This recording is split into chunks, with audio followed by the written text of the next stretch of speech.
있고 또 내용인지만 한번 볼게요. 144페이지 볼게요. 내용 설명하면 인간치 좀 시간이 되지 않을까?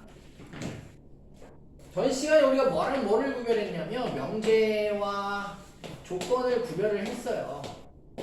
명제는 뭐 일반적으로 식이라고 생각했을 때, 뭐 그냥 방정식이라고 생각했을 때 무조건 맞거나 무조건 틀리면 명제였습니다. 뭐 5 더하기 2는 7 이런 식이 주어져 있거나 아니면 뭐 미지수가 있다 해도 x의 제곱은 0보다 크거나 같다 뭐 이런 식 같은 경우에는 항상 참 뭐 혹은 항상 거짓 이렇게 딱 증명할 수 있기 때문에 이런 식은 명제였고요. 자, 조건 같은 경우에는 뭐 어떤 전체 집합에 대해서 x는 소수 뭐 이런 문장이 나와 있다거나 아니면 x 빼기 2는 0 뭐 이런 식으로 1차 방정식이 나와 있다거나 했었어요. 그래서 이런 경우나 이런 경우 같은 경우에는 뭐 소수 2, 4, 5, 7 뭐 이런 쭉 나간다거나 아니면 얘는 진리집합이 단 하나의 원소를 가지고 있는 뭐 이런 경우죠. 2일 때만 참이 되는 그런 조건입니다. 그래서 조건이라고 하는 문장은 명제와는 다르게 P, Q, R이라고 하는 소문자를 붙여서 이것은 조건이다 뭐 이런 식으로 일반적으로 표현을 한다 했거든요. 네. 근데 지금 144페이지 제목을 보니까 자 P 화살표 Q 조건인데 뭐라고 부르고 있냐면 명제라고 부르고 있단 말이야 지금. 조건 두 개가 합해서 무엇이 됐다? 명제가 됐다는 겁니다. 그래서 이 명제에 대한 참이나 거짓을 판단하겠다라는 건데 이게 한번 들어볼게요. 자, P라고 하는 조건은 전체의 실수 전체 집합에서 x 빼기 2는 0이다 라고 한번 해볼게요. 그럼 이건 조건이잖아요. 2일 땐 참이지만 2가 아닐 땐 거짓이니까. 자, 그런데 Q라고 하는 또 하나의 조건 들어볼게요. 자, 이렇게 해보겠습니다. x제곱 빼기 4는 0이다 이렇게 해볼게요. 자, 이것도 조건이잖아요. x가 2일 땐 참이지만 3일 땐 거짓이 되고 뭐 이런 식으로 조건이거든. 그래서 P도 명제가 아니라 조건이고 Q도 조건인데 자, 이제 이것이 요 화살표 요것을 우리가 이면이라고 읽으면 될 것 같아요. 무엇? 이면 이렇게 읽으면 될 것 같아요. 그래서 P 화살표 Q는 P이면 Q라고 있는데 그것을 하나의 문장으로 쓰면 이렇게 된단 말이야. x-2는 0 이런 조건 이면 x제곱 마이너스 4는 0 2다 이렇게 하나의 문장으로 쓸 수 있단 말이에요. 이게 P면 Q이다 구조의 문장이거든. 근데 이 문장은 얘도 조건이고 얘도 조건인데 이 하나의 문장은 이제 뭐가 됐냐? 이제 명제가 돼버렸다 이거예요. 왜? x가 빼기 2가 만약에 0이라면 이 가정이잖아요. 만약에 x 빼기 2가 0이라면 이것이 만족이 된다면 그렇다면 x제곱 빼기 4도 무조건 0이 될 것이다 라고 하는 문장이 되었고 이 명제는 그 중에서도 참인 명제가 되겠습니다. 자, 그런데 조건의 순서를 바꿔버리면 어떻게 되냐? 그러면 명제는 명제거든요. x제곱 마이너스 4는 0 이 만약에 그렇다면 x 빼기 2는 0 x 무조건 2입니까? 아니잖아요. 마이너스 2일 수도 있잖아. 그렇기 때문에 이것도 명제는 명제야. 그렇다면 거짓이 명제가 될 뿐이라는 거죠. 자, 그래서 조건 두 개가 이면이라는 구조로 하나의 문장으로 얽혀 써 있을 때 이것이 명제가 되는 경우가 있고요. 이 명제의 우리는 뭘 밝힌다? 참이나 거짓을 밝힌다. 자, 그래서 그냥 문장 자체로 참이나 거짓을 밝힐 수 있는 경우도 있고요. 자, 그것이 아닌 경우에 참 거짓은 어떻게 판단하냐면 두 조건에 무엇을 체크하면 되냐? 진리집합을 체크하면 돼요. 자, 이 구조 한번 볼게요. P이면 Q이다라고 하는 구조 한번 볼게요. 자, P라고 하는 조건이 참이 되려면 x 빼기가 0이 되려면 P를 만족하는 진리집합은 뭐냐? 2죠. 자, 여기에 Q 조건 봤을 때 x제곱 빼기 4는 0이다라는 조건이 만족되려면 Q 조건의 진리집합은 2와 마이너스 2가 되거든요. 자, 따라서 P면 Q이다 해서 우리 앞 조건을 뭐라고 부르냐면 가정이라고 부르고요. 만약에 무엇이면 가정이고요. 자, 마지막 뒷문장은 뭐라고 부르냐? 결론이라고 불러요. 자, 따라서 P면 Q이다가 참이 되려면 가정 조건에 대한 진리집합과 결론 조건에 대한 진리집합을 따져서 만약에 가정의 진리집합이 결론의 진리집합에 포함이 된다면 자, 이런 포함 관계가 성립한다면 이 문장은 무엇이 된다? 참이 됩니다. 자, 이렇게 판단해 주시면 됩니다. 근데 아까 뒤집어 봤을 때는 거짓인 걸 우리 알았잖아요. x제곱 마이너스 4가 0이라면 x 빼기 2는 0이다 라고 하는 이 구조는 우리가 거짓이었잖아요. 이 친구 q이면 p다 했을 때 이 친구의 진리집합은 2와 마이너스 2이고 이 친구의 진리집합은 2였기 때문에 네, 포함 관계가 성립하지 않는 이런 문장 구조는 거짓이다 라고 살피시면 됩니다. 그래서 진리집합으로 판단할 수 있는 명제 P면 Q이다 구조에서 진리집합으로 판단할 수 있는 그런 문장이 있고 꼭 진리집합이 아니라 그냥 문장 자체로 판단하는 경우가 있어요. 뭐 예를 들어서 오늘이 토요일이면 오늘이 토요일이면 내일은 일요일이다. 자, 이런 하나의 문장. 오늘이 무조건 토요일인가요? 아니죠. 오늘은 화요일일 수도 있고 수요일일 수도 있고 목요일일 수도 있잖아요. 그러니까 이 하나의 문장 자체는 조건이거든. 내일은 일요일이다. 이것도 조건인데 그냥 이것을 하나의 문장으로 썼을 때 오늘이 토요일이면 내일은 일요일이다 라고 하는 문장은 진리집합으로 판단하는 것이 아니라 그냥 그 문장 자체로 우리가 참거짓을 판단할 수 있다. 그러니까 이런 것은 진리집합으로 판단하실 필요가 없는 것이고 뭐 방정식에 대한 형태가 나와 있다거나 혹은 뭐 범위 수직선에서의 범위로 나와 있다거나 뭐 이럴 때는 진리집합으로 포함 관계가 성립하는지 이것을 가지고 참거짓을 판단할 수가 있다 입니다.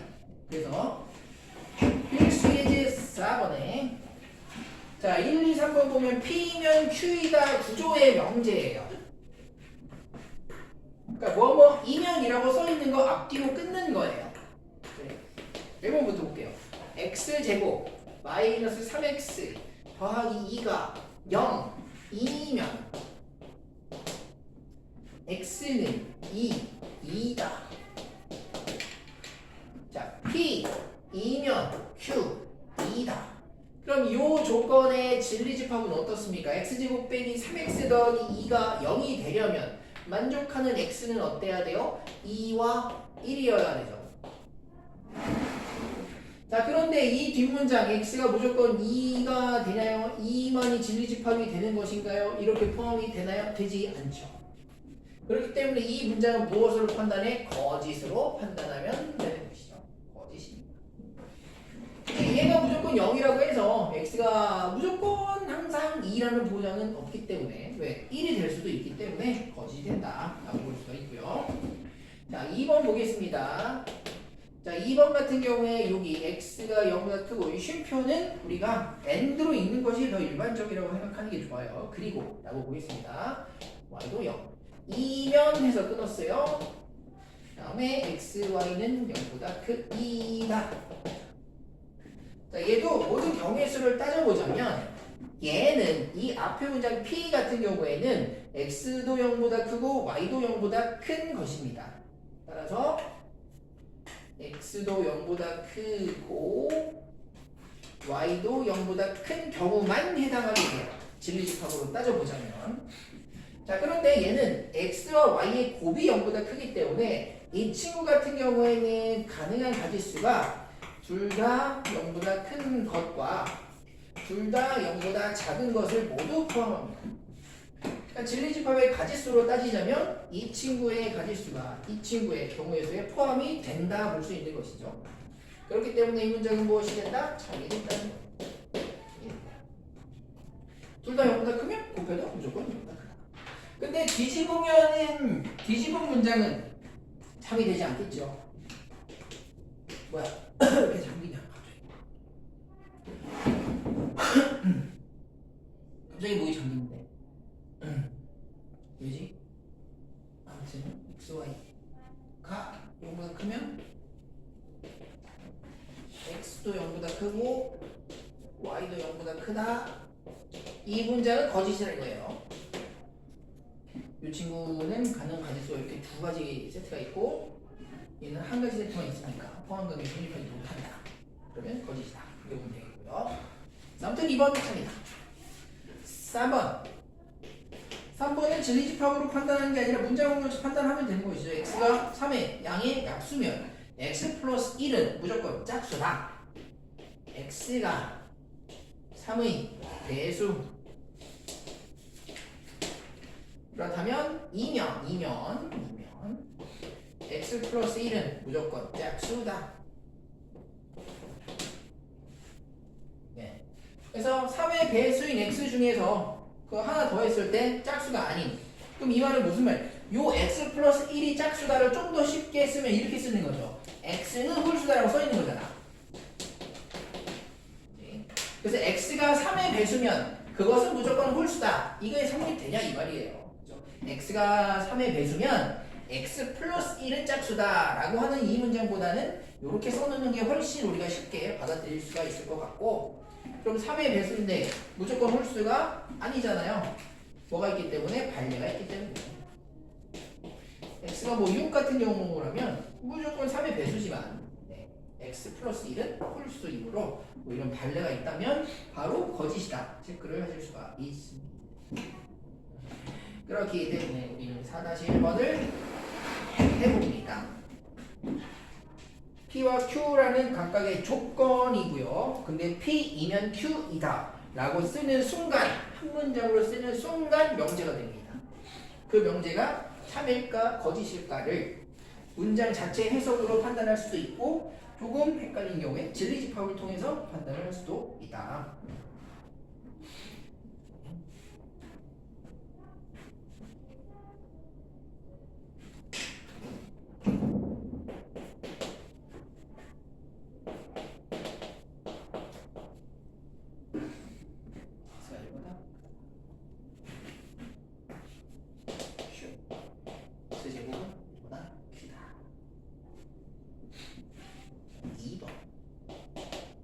P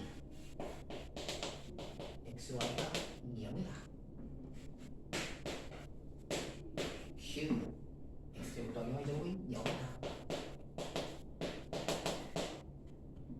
3호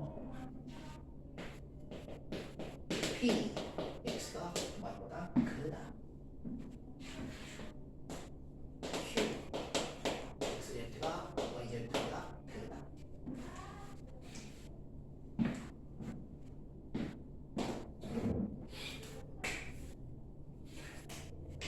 P, X가 1보다 크면 Q, X제곱도 무조건 1보다 큰가? 이런 식으로.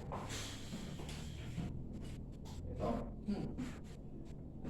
해석상으로도 맞다고 보여지는데, 부등식의 영역으로 포함 관계로 한번 살펴보자면 조건 P 같은 경우에는 X가 1보다 크다라고 하는 이러한 범위만을 가지고 있지만, Q는 2차 부등식이고요. Q의 범위 자체에는 x가 마이너스 1보다 작거나 1보다 크다라고 하는 두 개의 범위를 모두 가지고 있죠. 요 2차 부등식이잖아요. x제곱 빼기 1이 0보다 크다라고 하는. 그래서 마이너스 1보다 작거나 1보다 크다라는 범위가 있기 때문에 Q의 범위는 자 이런 식으로 정해졌고, P의 범위는 1보다 크다. 여기가 P잖아요. Q 중에 이제 절반 범위가 P이기 때문에 P가 Q에 당연히 포함되고 있다. 따라서 요 P면 Q이다라고 하는 문장은 무엇이 된다? 참이 된다 라는 것입니다. 자, 이번 XY를 곱해서 0이라면 X제곱 더하기 Y제곱도 0이다. 이것은 반례가 있기 때문에 당연히 거짓입니다. 뭐 예를 들어서 X가 0이고 Y가 1이다. 그러면 0 곱하기 1은 0이겠지만 제곱 더하기 제곱이 0이 아니게 되죠. 자, 그럼 이걸 따져보자면 이런 거예요. 얘는 뭘 말하고 싶은 거냐면, 이번은 뭐 별도입니다. 이거 잘 나오는 거거든요. P 조건도 그렇고 Q 조건도 그렇고 XY가 0이다 라고 하는 것은 요걸 뜻합니다. X가 0이고 Y가 0이 아닌 것, X가 0이 아니고 Y가 0인 것, X도 0이고 Y도 0인 이 세 개를 다 포함하는 개념이 됩니다. 그러니까 쉽게 말해 둘 중에 하나가 0인 거고요. 제곱 더하기 제곱이 0인 것과 똑같은 표현으로 뭘 쓰냐면 이렇게 쓰거든요. 절대값 더하기 절대값이 0이다. 이것도 똑같은 표현이거든요. 제곱 더하기 제곱이 0이다 혹은 절대값 더하기 절대값이 0이다 라는 것은 무조건 둘 다 0이어야만 해요. 둘 다 0이어야만 해요. 따라서 P를 만족하는 조건의 진리집합이라고 한다면 모든 둘 중에 하나가 0인 케이스, 둘 다 0인 케이스가 다 포함되어 있는 것이고요. q는 둘 다 0인 것만 포함이 돼야 되기 때문에 자 이런 포함 관계 성립하지 않죠. 따라서 P면 Q이다 라고 하는 것은 거짓이다 라는 것을 알 수 있고요. 반대로 Q이면 P이다 라고 쓰면 요때는 참이 된다 라는 걸 알 수가 있죠. 반대로 쓰면 참이 됩니다. 자 3번은 뭐 요것은 경우의 수가 아니라 바로 발레로 거짓인 걸 증명하는 것이 좋겠죠. x가 y보다 큰데 xz는 yz보다 x가 y보다 크면 xz가 무조건 yz보다 크냐? 요런 케이스가 가장 쉬운 발레죠. x가 3이고 뭐 y가 1인데 z가 0이 되는 순간 3 곱하기 0이랑 1 곱하기 0에서 그래도 xz가 크다 그렇지 않잖아요. 그렇기 때문에 x가 y보다 크다 해서 xz가 yz보다 무조건 크다 라고 하는 보장은 없다고 볼 수 있습니다. 이것도 거짓이 되겠네요. 이 정도 보시면 됩니다. 아하 뭐 이 정도